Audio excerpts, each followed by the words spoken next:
Bapak Presiden yang kami hormati, Bapak Presiden telah menganugerahkan bintang Mahaputra kepada saya, yang berarti Bapak mempercayai kredibilitas dan pandangan saya mengenai politik luar negeri. Karena itu, saya juga merasa memiliki tanggung jawab moral untuk menyampaikan pesan apa adanya. Your friend is he who tells you the truth, not he who agrees with you.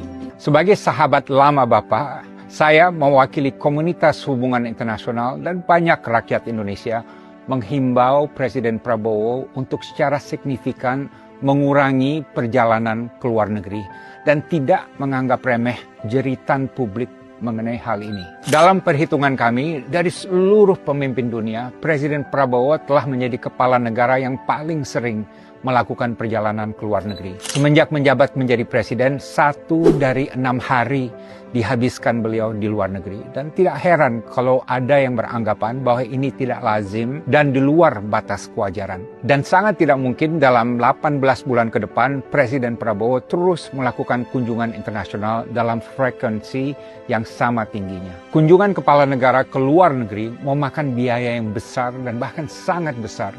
Ini termasuk biaya rombongan tim pendahulu, biaya pesawat, biaya hotel, biaya logistik, biaya konsumsi, biaya protokoler dan pengamanan, biaya uang harian untuk seluruh delegasi dan perangkat pendamping, dan berbagai biaya lainnya. Satu perjalanan ke luar negeri bisa keluar puluhan, bahkan ratusan miliar. Karena itu saya ada 5 saran. Pertama, untuk menjaga komunikasi dengan pemimpin dunia lain, kami menyarankan Presiden Prabowo lebih mengandalkan video call atau Zoom call atau telepon. Pengalaman saya, suatu kunjungan bilateral biasanya hanya berpusat pada satu pembicaraan yang berlangsung selama 1 jam atau paling banter 2 jam. Dan selebihnya basa-basi, jamuan, dan seremonial yang biasanya tidak perlu. Jadi dengan satu video call yang bernilai 0 rupiah, negara praktis dapat menghemat ratusan miliar dari perjalanan ke luar negeri, dan hasilnya dari segi substansi juga kurang lebih sama. Aksi penghematan melalui Zoom call ini dapat menjawab persepsi sebagian masyarakat yang menganggap perjalanan presiden ke luar negeri cenderung boros dan bersifat jalan-jalan. Sebagai contoh, Presiden Meksiko Claudia Sheinbaum sudah 17 kali menelpon Presiden Trump dan belum sekalipun melakukan pertemuan bilateral dengan Presiden Trump. Padahal Amerika adalah mitra perdagangan terbesar bagi Meksiko.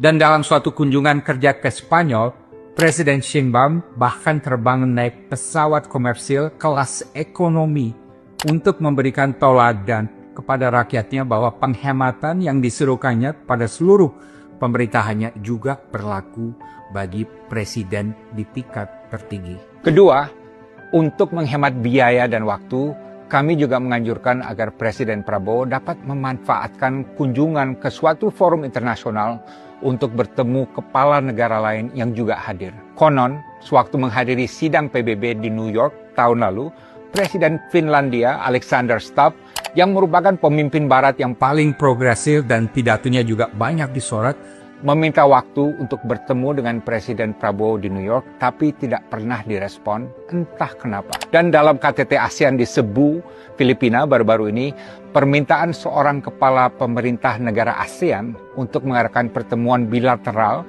juga tidak pernah direspon. Entah juga kenapa. Kami menyarankan istana menerapkan formula 1+8, yaitu dalam menghadiri forum internasional, misalnya ke Davos, atau PBB di New York, atau ASEAN, atau G20, dan lain sebagainya. Sembari menyampaikan pidato, Presiden juga bisa menerima atau bertemu paling tidak dengan 8 kepala negara lain yang juga hadir. Kenapa 8?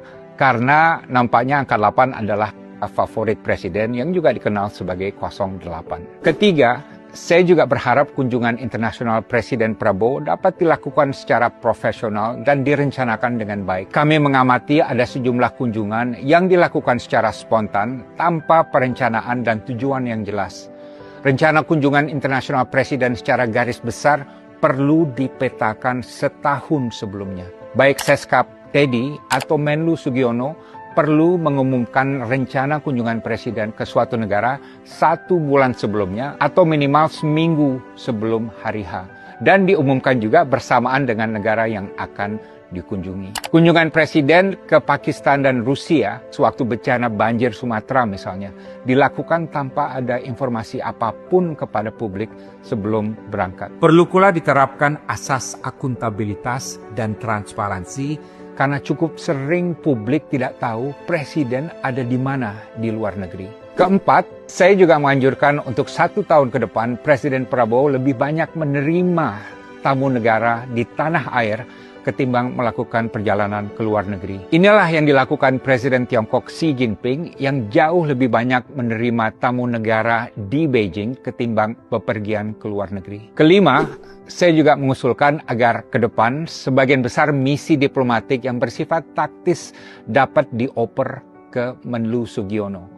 Ini juga akan menghemat biaya karena biaya perjalanan Menlu mungkin hanya didampingi oleh 3 orang staf akan jauh lebih hemat dari biaya perjalanan Presiden dan hasilnya dari segi substansi juga kurang lebih akan sama. Namun di sini Menlu Sugiono harus melepaskan diri sebagai bagian dari entourage Presiden yang harus selalu berada di samping Presiden. Ingat, Menlu Hasan Wirayuda, Martinata Legawa, dan Retno Marsudi semuanya tidak pernah menempatkan diri sebagai bagian dari entourage Presiden dan mereka fokus total untuk menangani politik luar negeri. Apa yang saya katakan di sini adalah penyampaian perasaan kebanyakan rakyat yang murni dari nurani mereka. Silakan cek. Dalam suasana yang serba prihatin dan was-was akibat gejolak dunia, rakyat Indonesia tidak lagi terpukau dengan kemegahan protokoler dalam dunia diplomasi. Saya yakin sekali ini.